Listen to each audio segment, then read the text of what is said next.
வாசம்.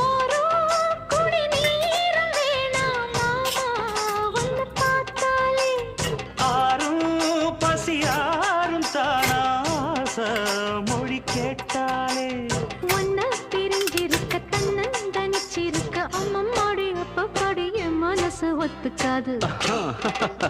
செந்தூர பாண்டிக்கோரு சோடி கிளி கூ